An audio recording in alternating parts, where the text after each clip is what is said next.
Tango et Koki pour la Kimia au Katia et Kolo Mobimba.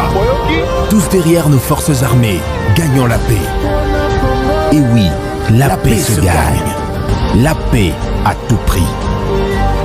Et Longo na FARDC na police, Banso Lisanga Toteleme. Tolonga na Mapinga.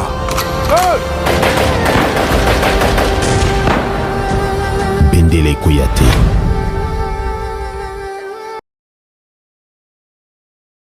Mbote mbote bandeko na ngai ba oyo na mesana ko benga ba congolais de père et de mère. Toye lisusu au travers numéro oyo pona ko beta na bino masolo ya mboka na biso na mayematali actualité politique ya mboka na biso. Na yango boyebi malamu ete o azali liboso na bino na bitando ike abengami na kombo ya les gardiens du temple de la démocratie, la sentinelle de la République, président Blaise ya parlement de Petro Congo, Masina na district ya Tchangu. Na yango mes très chers compatriotes, na o etali intervention na biso mokolo lelo to ko aborder yango na ba point misatu. Ya liboso to ko beta mayematali insécurité na est de la République démocratique du Congo. Ya mibale to ko beta mayematali fonctionnement ya parti cher na biso o to bengi UDPS et ya misatu to ko sukisa na mayematali justice ya mboka na biso ainsi que parlement. Na lombango nyoso na o etali premier point na biso so bo constater ensemble avec moi que na lati drapeau ya Congo na mukongo na ngai pour na kotali ça été cette fois-ci c'est le Congo ou jamais. Donc biso nyoso ba congolais bana mboka il faut tous la déterminer soudé derrière mokonzi ya mboka pe derrière mapinga na biso ya mboka pour na ko faire face na massacre oyo ezali na est République démocratique du Congo. Na yango to ko annoncer bino été na tango to akoloba village ya Bunagana na territoire ya Ruchuru ezali déjà sous contrôle ya FRDC mapinga ya mboka na biso to bengaka FRDC eloko makasi na yango to akosenga ete population na biso nyonso oyo ezali na etandi ya République wana kuna bazala éveillé bazala lisu likolo ya lisu pamba tende to akoloba awa nous avons été informés étant que la sentinelle de la République que ba frontière ya Rwanda ba frontière ya Uganda ezali déjà na ba soldats na bango ebele o bazali ngaba kota pona appui ya ba groupe terroriste o eza kobundisa biso na yango to ko senga na vigilance ya armée na biso et nous sommes déjà sûrs que musaleza ko sala malamu contrôle les ali makas na yango to ko profiter na occasion oyo pona ko annoncer à la face du monde était biso RDC toza ko déclencher guerre contre ba pays nyonso oyo bazali ko soutenir ba groupe rebelle na kati ya RDC et tant to ko déclencher guerre boye ba yango été to ko landa ba rebelle ti na ba mboko bango ba ko kimela nde na utu koloba na préambule na nga été cette fois-ci le Congo ou jamais. Rwanda est se préparer, Uganda est se préparer. Lokola mwana Museveni alobi a ko appuyer loko na ye Paul Kagame ba kende ba appuyer bango cette fois-ci nous n'avons besoin d'appui mon côté. Notre appui sur le peuple congolais, ma pinga na biso za makasi pour nous défendre l'intégrité territoriale la biso. Ya mwana to akoloba ete tous soyons mobilisés derrière le FARDC. To kolanda ba rebelle tina mboka nyoso ba kokota. Et so ba kota na Rwanda, nous allons récupérer les Rwanda comme le 27e province de la RDC. To kokwisa Kagame et to ko récupérer Rwanda na biso. Na yango to akoloba ete moto akobangisa biso cette fois-ci à kozala te. Nous sommes tous mobilisés pour nous faire face. Donc, on a été politique, société civile, confession religieuse, to bannir la divergence politique, nabiso, to la soudé, nasima mokonzi mboka, pambate, to akolande la situation politique nabiso de près. Mokonzi kotsaki oto bengi Conseil national de sécurité, mokolo ya lobby nabutu, et de grandes mesures seront tombées d'ici cette semaine. Et bah grandes mesures wana et qu'on a pas faire face. Na yango to akosenga unité congolaise, tous à la soudé, tous à la derrière, mapinga la biso, unité ou jamais. Na ko prêcher kaka unité pour na ba congolais, tous à la uni. Na yango to akosenga été bandeko banso ba kolanda biso na niveau ya diaspora, na niveau national. Na niveau national to kotanga bandeko lokola likofi ya Tchangu, honorable français Chibalabala, motema fachi peli sur fachi na niveau ya Tchangu. Ba soutien na ye toyebi ke osungaka biso pona mosala malamu ya parti na biso et toi kosenga soutien na yo pona marche toi nango mokolo samedi pona ko soutenir ba FRDC toi kosenga soutien na auto bengi là où réside la confiance du chef directeur de cabinet na biso ya mokonza mboka na biso auto bengi na kombo ya Guilain Nyembo motema Fachi Beton tozana posa ba soutien pour na réussite total ya marche. Toi kosenga na ba ministre na biso ya UDPS, ba ministre banso union sacré, même ba ministre nyonso ba ko sunga biso pour na avancement malamu ya mboka na biso, ba sunga biso na ba moyen. Et toi kosala appel na tous les combattants et combattantes de liberté, ba ya ko soutenir biso na marche wana. Point de départ et kozala quartier 1 Massina sans fil. Nangonga ya 9h. Et point de chute ministère, il y a défense nationale et République démocratique du Congo. Donc ça la marche on a pour soutenir ma pinga na biso et to remettre enveloppe na ministre de défense ou eza comme cotisation ba congolais na o etali ma pinga na biso ya mboka.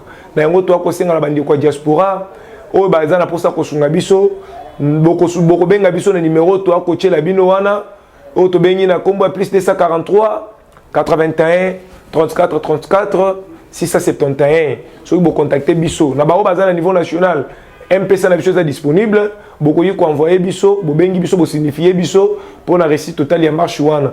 Ndenge to lobi toi ko mobiliser déjà pour la réussite totale toi ko ça l'appel na ba congolais nyonso bana pour ça ko soutenir FARDC o ba lingi ba marcher na biso longo ba ya to kutana na place to lobi pour na ko ça la marche wana. Na na deuxième point na Bisso na o etali organisation et fonctionnement et UDPS. Mes très chers compatriotes,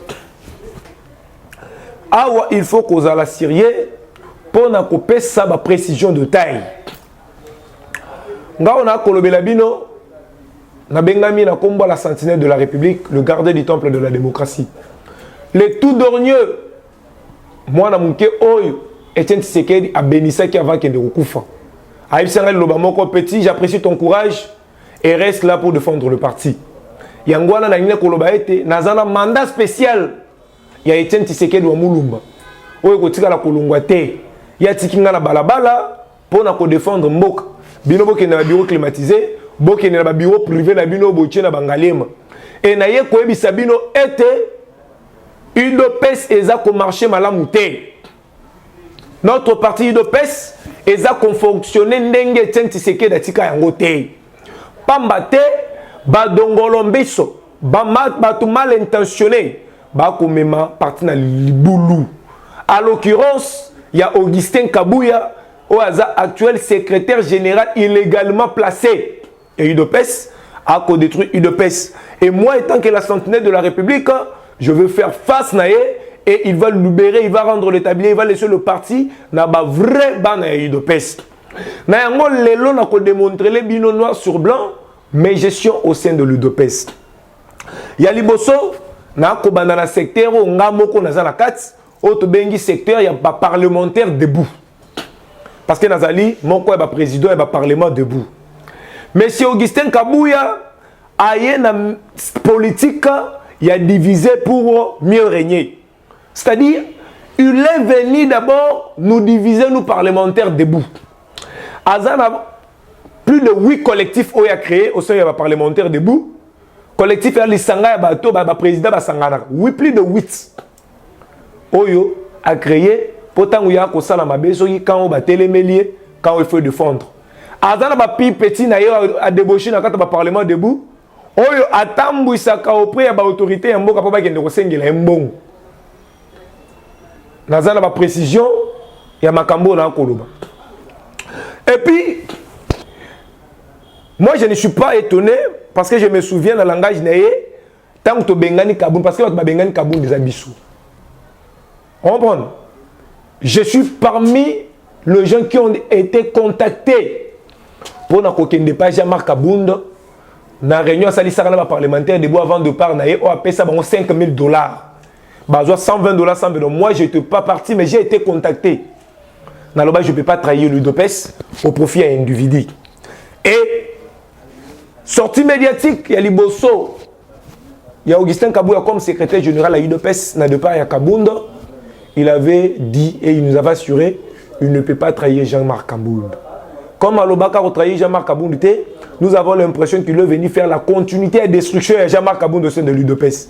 Et nga loko la moutou a un mandat spécial de Etienne Tshisekedi wa Mulumba n'a koki ko tolérer ba bavure au sein de l'UDPS. A tenir ma propos ko ibisabi so été na réunion moko to sala na ye asuka. Ke na kokoma loko l'ancien secrétaire général de l'UDPS ba ndoko kangisa ba combattant. Olobelinga mabe na kangiso Monsieur Augustin Kabouya o akobangisa ngate na pe kobanga yo te. Naza ko respecter autant que grand frère. Mais na kata UDPS oza na fonction mo compté pa na ngai. C'est moi qui assume maintenant l'intérim au sein de l'UDPS. Et tant que la personne qui détient le mandat spécial de Etienne Tshisekedi wa Mulumba. Naza koloba était soki au sali malamu te, je dois te foudre dehors du parti. Yo ko kangisa biso. Misalo pesa ka biso te. Yo ko kangisa biso. Wa ko ebisa biso ete parti pesa ka musala te. Mais au moment où yo on recommanda mutu na téléphone na misu na ngai na nganda yala na nsel. On recommanda mutu pas DG soki songolo pakala. Mais tu nous diras que le parti ne donne pas le travail. Félix Tshisekedi le chef de l'État. Et ça musala je ne compte parti te. Na ko tuna yo. Nicolas Kaza du ministre des Finances. Et ça musala parti te. Protection divine au moutou azalaka moutou ceux qui a PPRD ceux qui moutou il y a Franck Djongo yo tché à ça la ministère des Finances o azala ni parlementaire debout on même lui so aventurier à Bill Mayombo au commissaire coordonnateur na biso ba président ba bunda ye moutou lokota ceux qui wapi moutou afinga mama ta finga na mama Denise afinga na Fachi au commissaire coordonnateur na biso et puis lelo na ko ebisa justement en garde au kobangisa biso lisusu te Augustin Kabouya ki okangisa biso kangisa biso makale kotonda te boma biso cimetière kotonda te mais yeba même après biso il y aura de personnes qui vont toujours continuer la lutte et sache-le bien que tant la révolution est coquille tout le président n'a ko sala appel la bino bon à la mobiliser comme un seul homme $100 $200 wa pesa rabino yango nde ko assurer vie na bino te na loba yango mettre fois que misala ya ba combattant il y a eu de pèse et cause à la objet ya discussion te ya négociation te c'est des droits il faut tous misala c'est parce que c'est nous qui ont fait que Fachi a le pouvoir mota ko sabinote Fachi n'a pas été voté par Bato FCC Fachi n'a pas été voté par Bato Lamuka Fachi n'a pas été voté par Bato MLC non plus par Bato FDC ils ont bâti campagne pour Martin Fayoulou les autres ont bâti campagne pour Chader et Bichot vota Fachi une pèse net élu Fachi président de la République c'est-à-dire si le peuple congolais sera retrouvé normalement une pèse doit se retrouver en première position. Et nous avons du mal, les lots, mes très chers compatriotes, bato balinga ko adhérer na UDPS pourquoi? Ba ko tuna biso yo président ko to parlement de bois UDPS orota mala la gom ngana na UDPS na rejoindre. C'est déjà contre campagne du parti. Et au moment où Kabouya ko tia ba frère église, au moment où Kabouya ko tia ba leka ba makangu na na misala. Biso to bundi, to sacrifier jeunesse na biso pour na liti ya parti oyo. Salaire au bois ko futa biso des arrestations. Les lots nous avons deux présidents parlement debout président et l'homme président historien. On va se retrouver dans ma cala, bah innocent. Oh, biso tozala la bango ba victime. Ngana bango ba victime na OIA. Oyo batinda ba délinquant. Ba ko beta biso. Et to ebi muto atindaka. Et bientôt là, au kozala, arrêtez messieurs. Tu n'es pas au-dessus de la loi. Nul n'est au-dessus de la loi. Il faut eba yango. Au kozala arrêter. Et toi, qu'on ça l'appelle à tous les combattants, tous à la soudée. Le président du parlement de Boubo, landa ba $100, bolanda ba $200. A copé Sabino Moussalate parce que ça est biso qui est parti pour ça Moussalate. Il est temps maintenant de se mobiliser, tout le monde est chef de l'État, tout doit solution, tout tirer les choses au clair. Parce que trop c'est trop. Et Belé ba ko refouter landa où le président parti au pouvoir. Et Belé ba ko refouter là-bas dans la classe T. Et Belé ba ko zangane lo ko lia. Mais le président parti au pouvoir, le parlement debout est parti au pouvoir. Mes très chers compatriotes, salaire Nino Augustin Kabouya ko futabiso. Na yena dossier au Tali Bakar tayi de pes. Aujourd'hui je suis Nazana kata kolanda Augustin Kabouya ko loba été avec ko soma ba imprimante pour na ke Bakar tayi de pes à la gratuit. Messieurs, je te pose une seule question. Mécanisme ni mettre en place pour Bakar comme gratuit. Mbongo bote ke la biso ba $5 mbongo wane kenda wapi. Et vous allez m'assurer que Kabounda li mbongo wana yemo sange Kabouya ba origine mbongo wana. Kabouya nous a dit qu'il ne travaille pas. Et bien là, bah, Jipo Tony, dans le cortège, monsieur, tu dois justifier ça. Toi, quand c'est une enquête à UGF, et il y a même eu de pêche. Parce que dans le monde, l'État déjà, kozala gaspiller. Il y a quand UDPS enquêté Augustin Kabouya. Nous avons des documents qui nous certifient qu'il a de parcelles achetées, des camions, des voitures.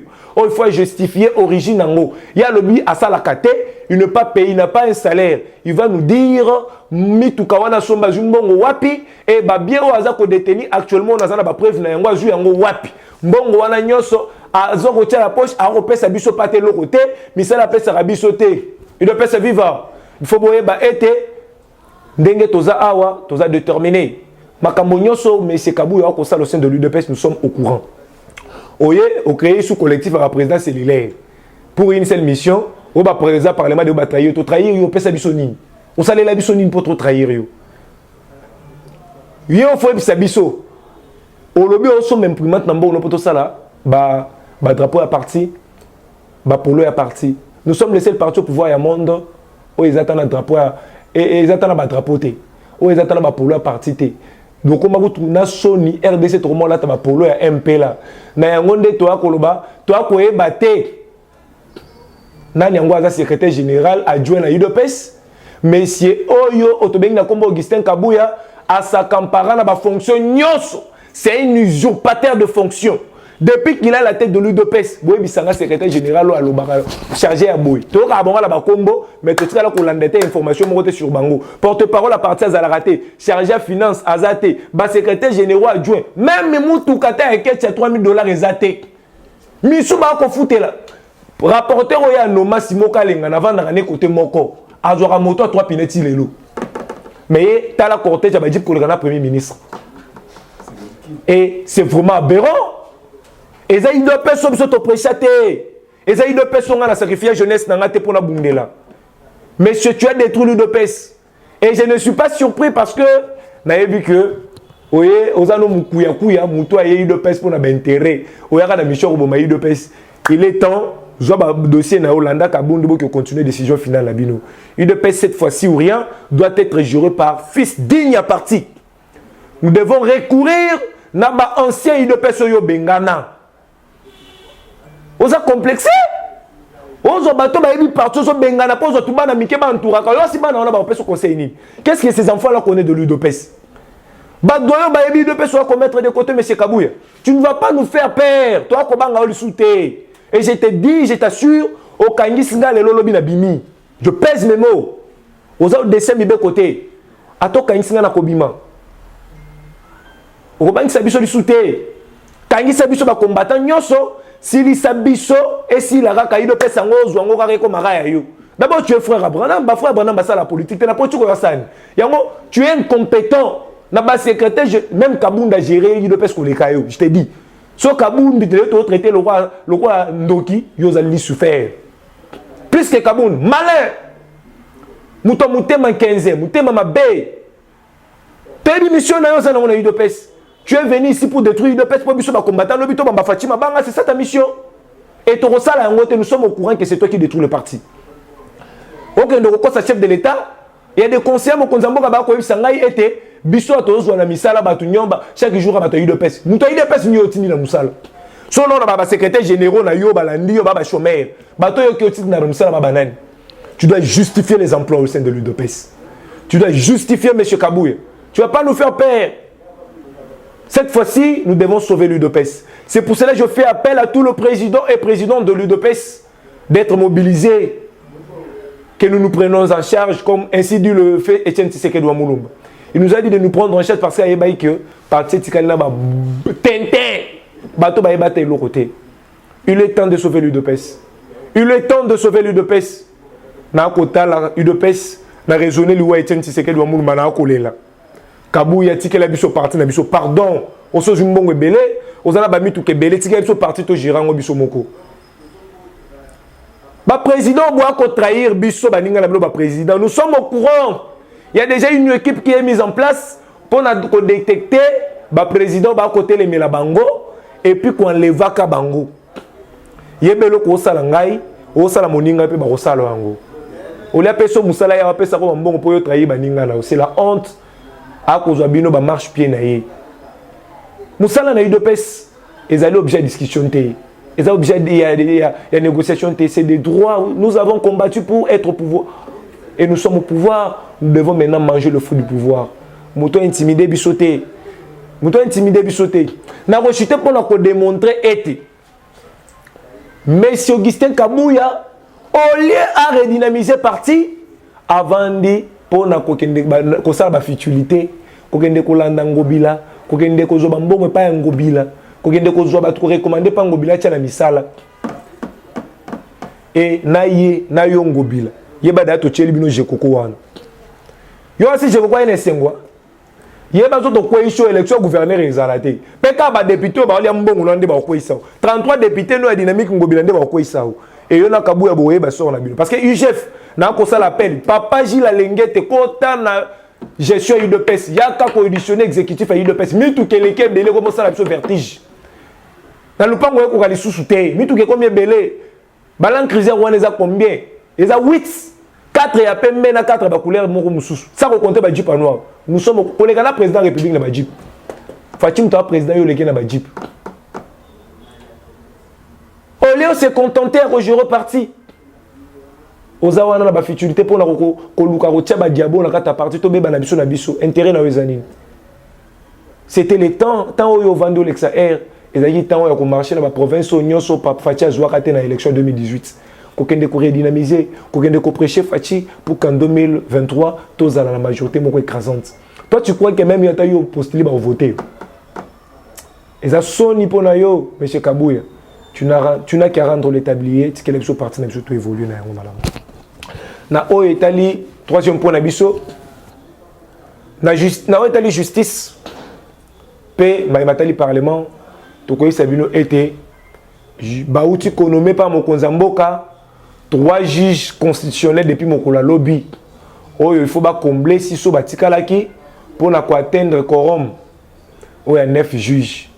Et ça n'a pas mokola lobby, mes chers compatriotes, sachez-le bien qu'au courant de la semaine, nous avons marché malam, na vitesse nyonso, nous avons la présidence Sikaku constitutionnel, ou nous avons élu, na tirage au sort, c'est l'homme qui a corrigir structure wana.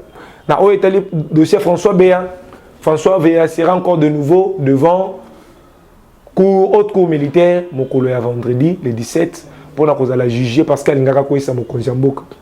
Toye ko alerter opinion nationale et internationale était bokoyo kakake kobeta na la justice ebele ya ba membre ya parti UDPS na bao balongwe na bao batikali ebele ba na dossier ya François Béa monsieur oto bengi na kombo ya Jean-Marc Kabunda azalaki na bureau privé na ye oyo bane ko ngende ko salisa ba réunion obscure contre le chef de l'État.